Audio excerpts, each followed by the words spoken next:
Hi, everybody.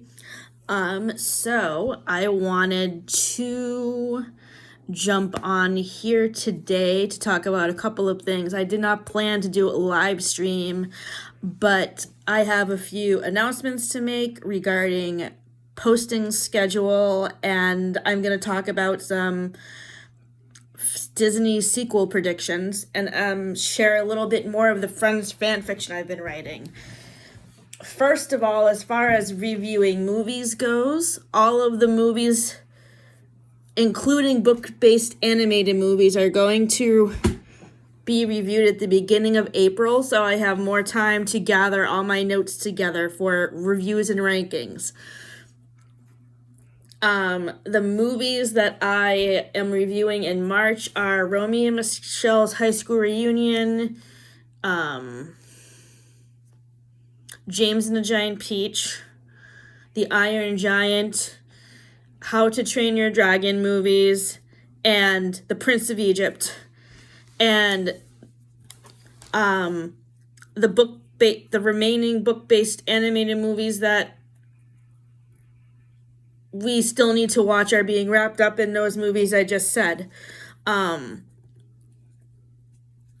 Also, I have an announcement to make. My friend Anna and I are going to be doing a combined review on YouTube about this book, which is called Bookish Boyfriends, A Date with Darcy by Tiffany Schmidt. So I'm very excited to be collaborating with her and discussing this book with her. So far, I just picked this up at the library today. I've already read 7 chapters. I think I'm going to read 7 chapters a day so I can get a certain number of chapters complete. I'm hoping to finish this within a week, so that way I have time to gather notes for it for my blog post with Anna. Other than that, at the end of the month, we're going to be ushering at curtains at the Lyric Music Theater, which is right up the road from us here in Portland.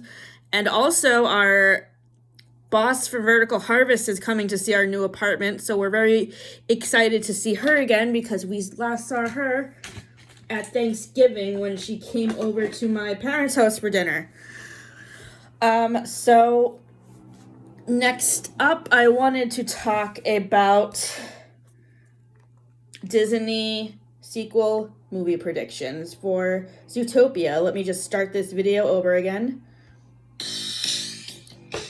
Recently, it was revealed that a multitude of Disney animated films would be getting major sequels on both the Disney and Pixar fronts. These, of course, include Toy Story 5, Frozen 3, Inside Out 2, and the subject for today's video, Zootopia 2. With the movie so far away, it's hard to guess exactly what's going to happen in everyone's favorite animal metropolis. But we can still speculate. I'm Kyle with WickedBinge, and these are Zootopia 2 fan theories we love and hate.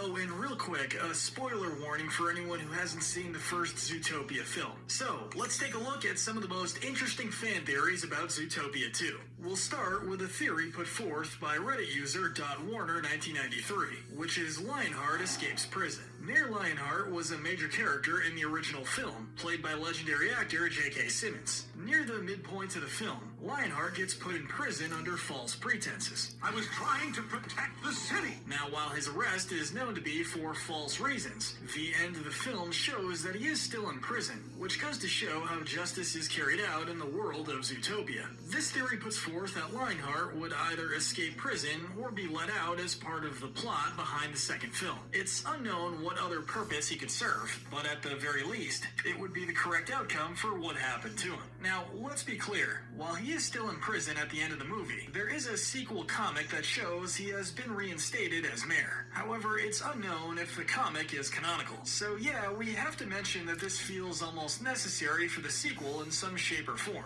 So we'll say that we love this theory and hope... Okay, so as far as this theory is concerned, I would have to agree with WickedBinge. I love it, and I hope that they explore more in Zootopia 2 about Mayor Lionheart getting released from prison, and if he does go back to being mayor, or if he ends up going to another job, because maybe it's hard for him to get back into politics after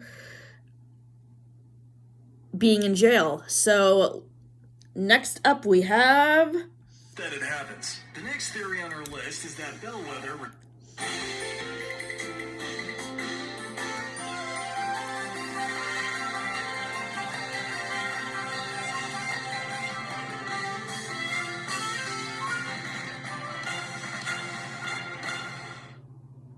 How are you both? Great. Fine. Daddy blasted porn on the Bluetooth speakers this Claire's morning and vibrator literally melted from over. Turns. Dawn Bellwether is the main antagonist of the first Zootopia film, where she works specifically as a twist villain, not being revealed until the end of the movie. She was intent on drugging predatory animals so that they would act out in a physical and dangerous way, in the hopes to stir up racial tension against them. Without getting too deep into themes and reasons behind this decision, Bellwether is locked up because of this, and as of the end of the movie, it's deserved. So logic does dictate that due to her being alive, Bellwether returning is a scenario we could see in the second movie. We don't believe she would return as the main villain, but perhaps she could take up a Hannibal Lecter-esque role, where she helps Nick and Judy catch the real villain. That said, as much as some people like Bellwether, a vast majority, including us, would rather she not appear, mainly because she worked very well as a twist villain. But without that twist, she sort of becomes less interesting. So we have to say that we hate this idea. Another theory comes... I would have to agree again with them. I really think that Bellwether served her purpose in the first movie as a twist villain, and I don't really think that she would be able to have much of a story in the sequel. So I hope that if they make a sequel to Zootopia, they will have a different villain. I don't know what that's going to be yet. I don't have any ideas, but I'm looking forward to see what they decide to do. in from Reddit comes from user Not a Throwaway 1911, which is that there will be a focus on Nick instead of Judy. While they don't go into a whole lot of detail about what this would entail, they mention the idea that the sequel could focus more on Nick, since the original film had more of a focus on Judy. Now, this is very likely because Nick, being one of the main characters, only reveals bits and pieces about his backstory during the first movie, and focusing only on him may reveal a lot more. Focusing on Nick shifting from a criminal on the streets to being a cop, and how that changes him as a person, could lead to a lot of interesting plots. Based on the upvotes that this post has, it seems we're not alone in loving this idea. Next up, from Reddit user Taymyth, we have the theory about Nick's father. As we mentioned in the previous entry, focusing more on Nick can lead to learning more about him and his past. Part of this is the theory of Nick's father. We know almost nothing about his parents, so Taymyth puts forward the idea that Nick and Judy may arrest Nick's father, who may or may not have ran away from the family when Nick was young. Based on Nick's criminal actions, it's not unlikely that he comes from a dysfunctional family, especially after the events we do see of his past, where he was attacked for being a fox and muzzled. The theory then goes on to say that Nick would spiral thanks to finally meeting his father for the first time in years. And the plot of the film would be both Nick and Judy struggling to figure out just who Nick is, and who Nick's father really is as a person. As far as we can tell, this doesn't clash with anything in the pre-established story, and actually could work very well on its own, if it isn't already tackled somewhere else. Some say that a lack of backstory makes Nick a bit more of an interesting character, and while we do disagree, we can see why one may believe that. Now, does this plot as written need to happen? No, but we do think it's a very creative idea, and it could be the basis for a very good plot for the movie. So we're gonna say that we actually love it. The first... Okay, so I'm gonna talk about these theories together instead of separately. I really would like to learn a lot about Nick, because I thought the best thing about his character was how he was able to relate to Judy because he was bullied. And I really liked the conversation that they had about the first movie where they bonded over that, but you don't really get to hear much about his family and his backstory. So I really hope, if the movie isn't completely about Nick, I hope that it focuses at least a little bit more on him, and maybe having him and Judy become a couple, and him meeting his mom, and like the dad is obviously out of the picture. and I like the idea that the theorist came up with in this story about how maybe he's a criminal on the run and they capture him. So yes, I would love Zootopia 2 to focus more on Nick and his backstory, and the sub focus to be the Nick and Judy relationship, and see if they end up dating.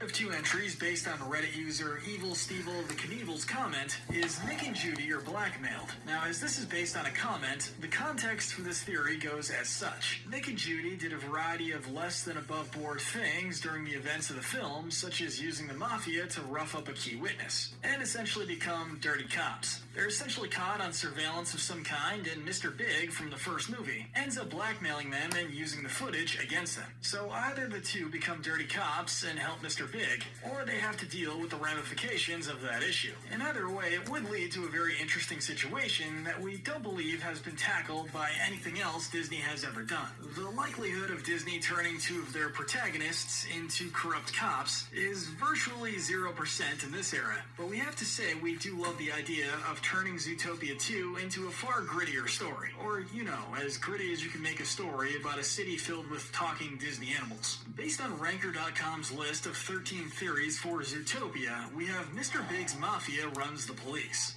Now, this sort of plays off the previous entry to a degree, but it actually comes down to a few different things that sort of angle us towards believing this one.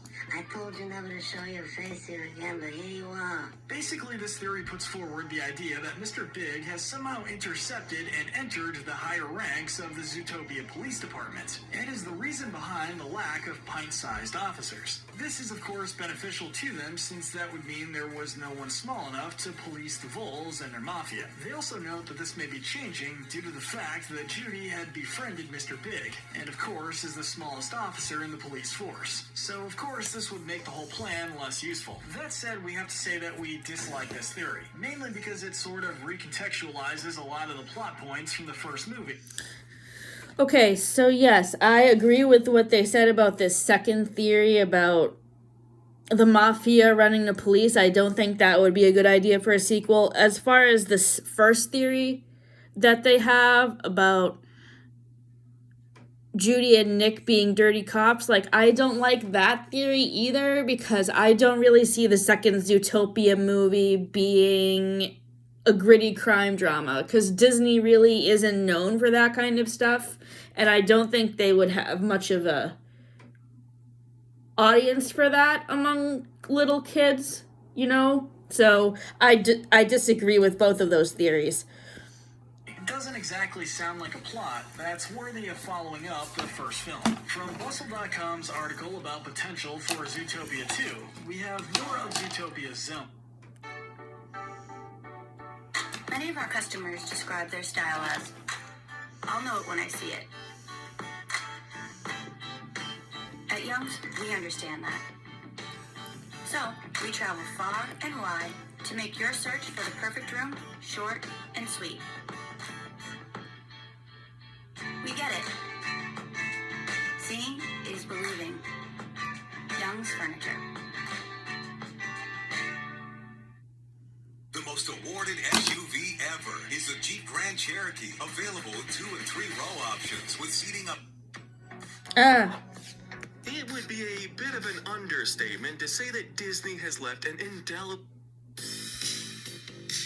Recently, Hara Square, dealing with the heat or coyote when small enough to police the Voles and the mafia. Sorry, I restarted the video over again by mistake. The fact that Judy had befriended Mr. Big, and of course is the smallest officer in the police force. So of course this would make the whole plan less useful. That said, we have to say that we dislike this theory, mainly because it sort of recontextualizes a lot of the plot points from the first movie. It doesn't exactly sound like a plot that's worthy of following up the first film. From Bustle.com's article about potential for Zootopia 2, we have more of Zootopia's zones. So for context, Zootopia is a big city with a multitude of different zones that are supposed to simulate different habitats for the wide array of different animals that exist amongst the city's borders. Throughout the film, we visit a handful of locations including Tundra Town, the Rainforest District, and of course downtown. However, the map we see near the beginning of the journey shows a wide array of new locations we didn't explore. Considering the variety of animals we could see in places like Canal District, Sahara Square, and Canyonland,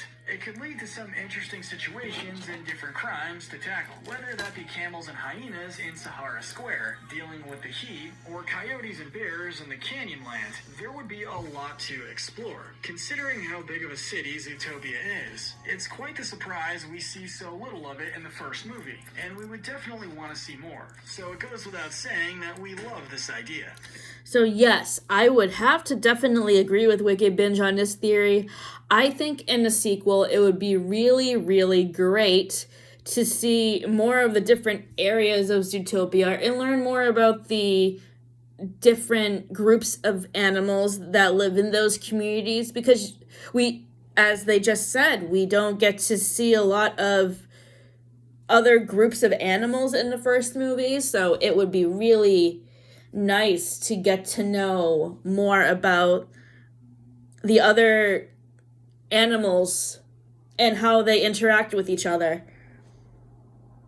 In a similar vein, based on the same Bustle.com article, we have Outside of Zootopia. In the same section of the article, the writer mentions that while the other areas of Zootopia are interesting, what may be more interesting is what lies outside of the city. Now, we are aware of at least one piece outside of Zootopia. The place where Judy comes from seems to be on the outskirts of the city. But if Zootopia is just one city, it stands to reason that the rest of the world could be just as interesting, even if Zootopia is the bustling metropolis that everyone seems to flock to. At the very least, if not explored in the movie, a Disney Plus show exploring outside of the titular Zootopia would be a good idea, and we would absolutely love to see it. Going off that same article, we get to the theory about fish and fowl. Now, this article isn't the only one to bring this up, but something to note is that while there is a wide array of animals across the city of Zootopia, all of them seem to be mammals. And there is a surprising lack of fish or other aquatic creatures as well as fowl. This is in vast difference to the world of Sing, which has all of these and more, including whales and lizards. Now, there's a few reasons for this. It could be because these creatures happen to live in different cities, but if this is the case, it raises a lot of questions about Zootopia as a city. Maybe there's even xenophobia towards these creatures. However, as there is no reference to any of these creatures as of now, it means we could possibly see some explanation for them in the sequel.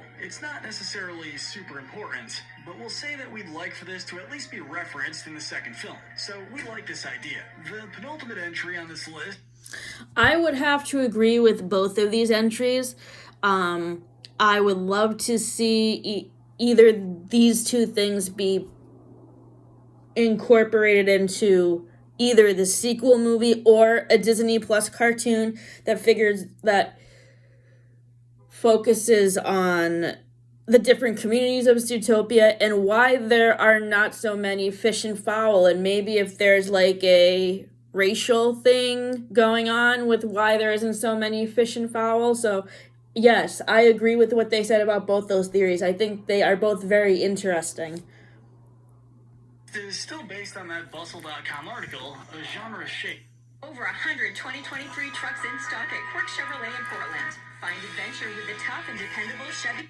The original version of Zootopia's script was a spy thriller, and Bustle.com mentions that this could be an intriguing way to take the sequel. Considering the more spy/mystery aspect of the first film, combined almost expertly with the buddy comedy style of many police films, it would make sense to try a different style for the second movie. Now, what would work is a different question. A frenetic action film could be fun, and that hasn't particularly been tackled by Disney in a while. Going into a different style of political spy thriller could be a good idea for the series as well, but considering how dark that can get, it may not happen. The other ideas put forward by Bustle aren't particularly great, but maybe seeing the history of Zootopia with a Western theme could be a bit interesting. However, considering the great balance the first movie pulled, we think something tonally similar would be much superior. So we have to say that we hate this idea, at least for the sequel. The final entry on our list merges a few fan theories discussed in blogs and Reddit, which is societal commentary of the 2020s. So, as people have noted, Zootopia was a relatively well-written critique and showcasing of society as it existed circa 2016, as that's when the movie came out. So with the movie coming out in 2024, it makes sense that the second film would also tackle this general central idea. Basically, this wouldn't be a shock given these themes were present in the first movie. Considering the wide array of news and events that have occurred in the last few years, things like massive viruses that YouTube still doesn't love us talking about, wars and even refugee crises, and discussions surrounding police brutality or various social issues. How the studio chooses to handle these themes will be interesting. Whether they hit people over the head with these themes, tiptoe around them, or just go the route of avoiding them altogether. However you want to look at it. Okay, so, as far as the theory about Zootopia 2 being a spy movie, I don't think I like that idea, basically because I haven't really seen a lot of spy movies in order to make a comparison, and I don't really think that theme would really fit a Disney movie very well. And as far as this last one about a commentary about the 2020s, I mean, yes, I think there are certain issues a Zootopia's sequel could cover that would be appropriate to the 2020s, especially police brutality, since, I mean, this is a cop movie, but also like race relations with the different animals and different societies, that also kind of circles back around to the fish and fowl thing, and if there's any like racial tensions between the different animal communities and the fish and fowl. So I actually like them doing a social commentary, because I think that's what made the first Zootopia movie very unique to other Disney films, is that you don't really see very many Disney movies or movies made for children tackle serious issues like that. And I applaud Disney for what they did, because Zootopia is one of my favorite Disney movies for that exact reason. So I would be willing to discuss these fan theories and what you guys think about them, so leave a comment below. And now on to my fan fiction for friends. So I have been making a lot of progress on this Friends fan fiction, which is called You're on Your Own, which focuses on Rachel raising Emma by herself. And I have gotten 7 chapters out in the past 5 or 6 days, but now I am stuck with how to advance the plot. So I am going to share the following 2 most recent chapters that I have written, and then I would open the comment section down below for feedback and ideas on how I can advance the plot. So this first chapter, the first of the 2 chapters I'll be sharing is called Honesty. Following the therapy appointment, Rachel and Ross ate dinner in silence. As they were cleaning up the kitchen, Rachel cleared her throat. "How do you feel therapy went today, Ross?" "My heart is broken for Ben." Rachel nodded. "Mine too." "How come you stayed later after the appointment?" Rachel was prepared for Ross to lose his temper. "I had a few other things to talk to her about. She suggested we do couples therapy." Ross rolled her eyes. "We don't need to do more therapy on top of the family therapy, Rachel." Rachel put down the pan that she was washing in the sink and turned to face him. "Yes, we do, Ross. We should have done this a long time ago. I wish you would accept that. The divorce lawyer even suggested it, remember?" "What do you want from me, Rachel?" "I feel like I have matured a lot in the past couple of years. I can't say the same about you." "What's that supposed to mean?" "Do you realize that over the years you have been so disrespectful about my job? I have resented you ever since you made that pros and cons list about me and Julie." "Oh, come on. That was so long ago." "I know, Ross. My point is that you never apologized for how you hurt me, and it has only continued. And on top of that, I am still angry about what happened with the interview with Sandy. Are you going to get a child custody agreement like Carol and Susan did for Ben?" Rachel's muscles tensed. "Well, Rachel shrugged. I don't know, Ross. I think I am going to see how the family therapy goes before I make a choice. I am beginning to believe what Jana said to me at the hospital, if you want me to be honest, that I will be raising Emma on my own. I love you, Rachel. Are you being serious, or are those empty words? Of course I'm sincere. Ugh. Are you being sincere, or are those empty words? Of course I'm being sincere. Come on, Rach. How can I be so sure your behavior change? How can I be so sure your behavior will change? Ross was silent. Think about that. Rachel stormed up to the bedroom and slammed the door behind her. The door slammed, waking up Emma. How can I make Mommy understand that I love both of you? Ross asked his daughter as he kissed her forehead. 2 weeks later, it's time for the next family therapy session. Ross had a department meeting at work, so it was only Carol, Monica, and Rachel at this appointment. Ben was at home with Susan. The therapist shuffled some papers around in her folder. How are things going, ladies? Monica let out a sigh. Honestly, I think all of us have been struggling with coming up ways to help Ross manage his anger. Carol and Rachel nodded. Part of it might be because he's still hurting from the divorce. Carol cleared her throat. Part of it might be because he's still hurting from the divorce. He has never gotten along very well with my life partner, Susan. Do you think that is why Ben blames Ross's anger on himself? The three women exchanged a glance between each other. Carol sighed. Yes. Something that has always bothered Susan and I is how he reacted to Ben playing with a Barbie. This was a few years ago when Ben was 2. He is now almost 9. He seems to be set in his ways when it comes to gender norms. Is that the reason? Is that part of the reason, other than the anger that you and Susan chose to get full custody of Ben? Monica and Rachel looked at Carol expectantly. Yes, that's correct. I am sure Rachel can agree with me because of what happened with hiring Emma's nanny, Sandy. Rachel nodded. Yes, this is absolutely true. I love Ross, but obviously he has a chip on his shoulder about being gay. I asked him how he would react if he found out Ben was gay. Carol looked shocked. What did he say? He didn't elicit much of a response. That sounds like Ross to me, Carol said, rolling her eyes. Monica looked at Rachel. I love my brother, Doctor. I really do, but I have to admit there are times that Ross has put our friends down and I should have stood up and said something but didn't. Are you referring to when he bought those concert tickets for us? Rachel asked. Monica nodded. When was this? The therapist asked. A few years ago. How did that make you both feel? Pretty awful.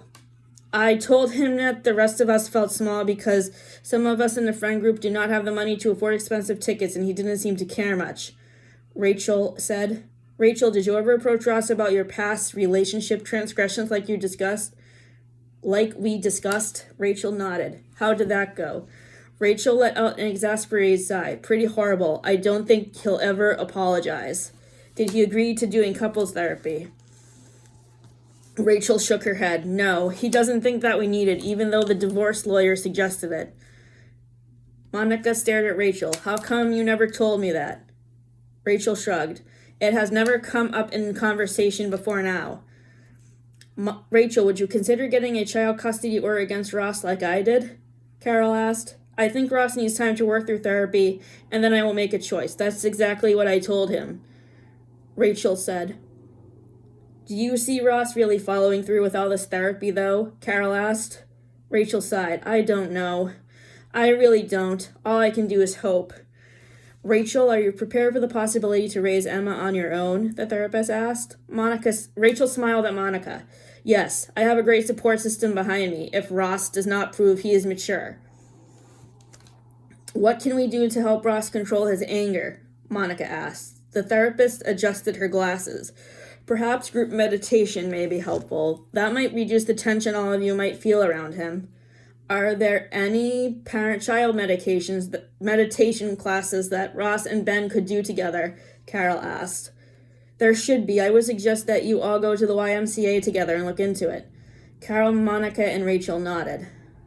Why do you think Ross is so threatened by therapy in the first place? He feels ganged up on by us, even more proof that he is immature.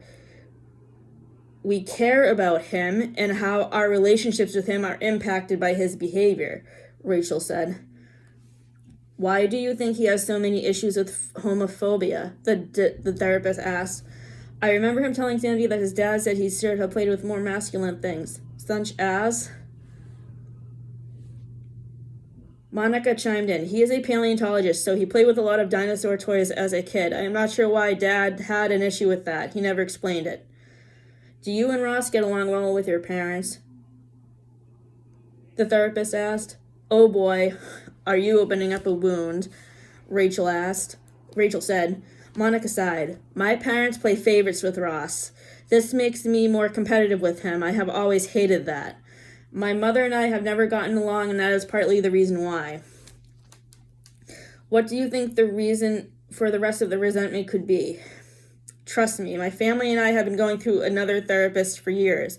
This issue comes up constantly, but my mother always brushes it off. It is frustrating. Do you resent her?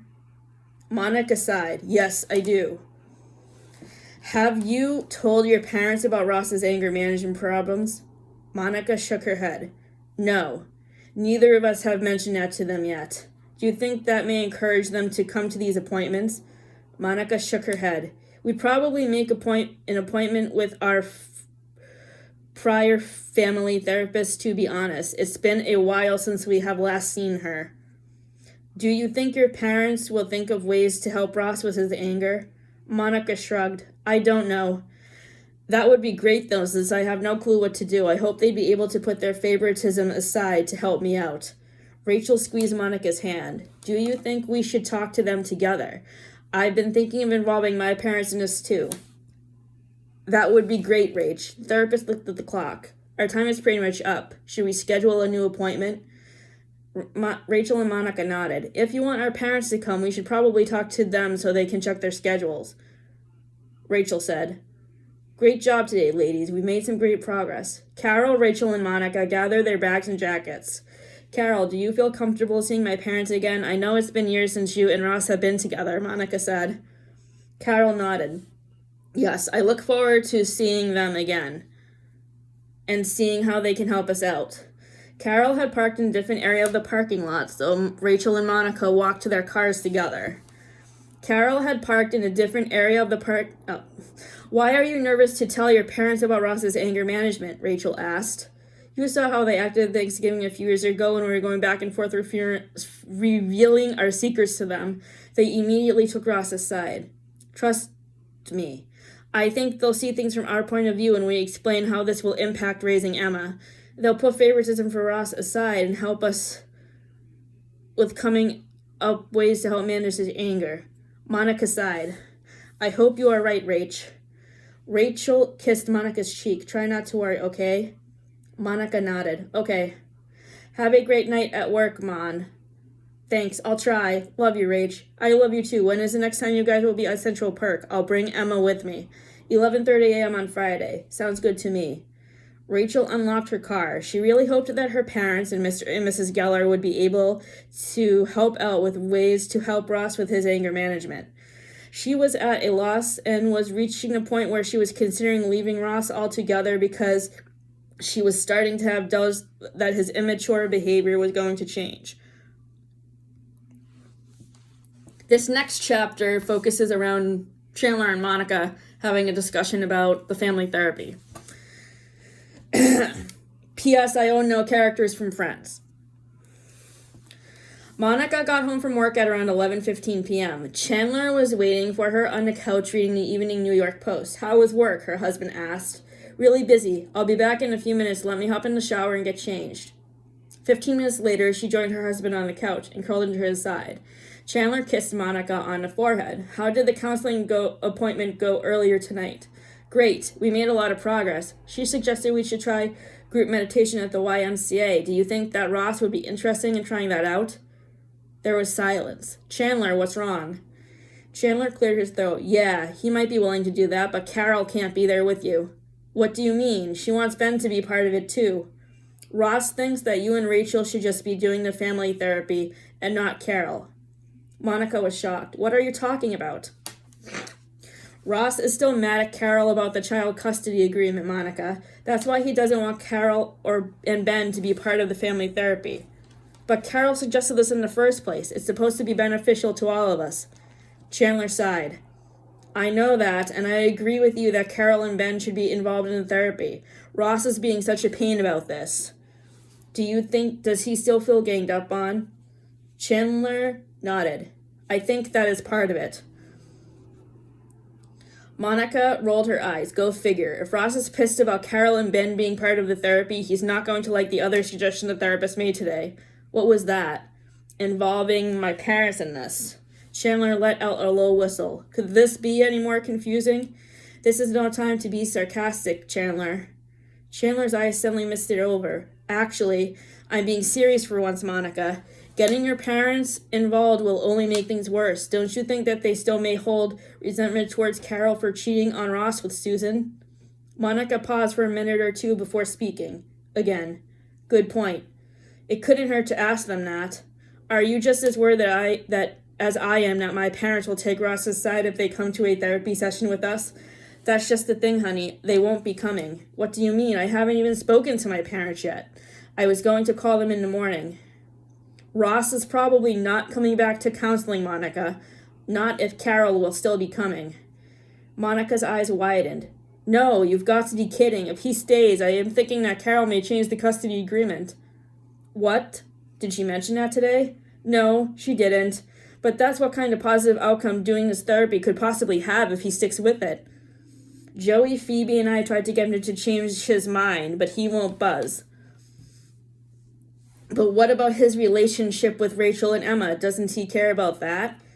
Chandler's eyes met his wife Sally, clearly not enough to be willing to go through with these therapy sessions. At least he'll be willing to try out the group meditation, though. Does Rachel know? I'm pretty sure Ross has probably told her by now. Monica buried her face into her hands and started to cry. This is a disaster. I think I am going to have a mental breakdown, she whispered. Chandler pulled his wife into his arms. Mom, sweetheart, please don't cry. I hate my brother right now, Chandler. I just hate him. Why is he being such a jerk? Trust me, he's been acting like this for a long time. I think our biggest mistake was not calling him out sooner.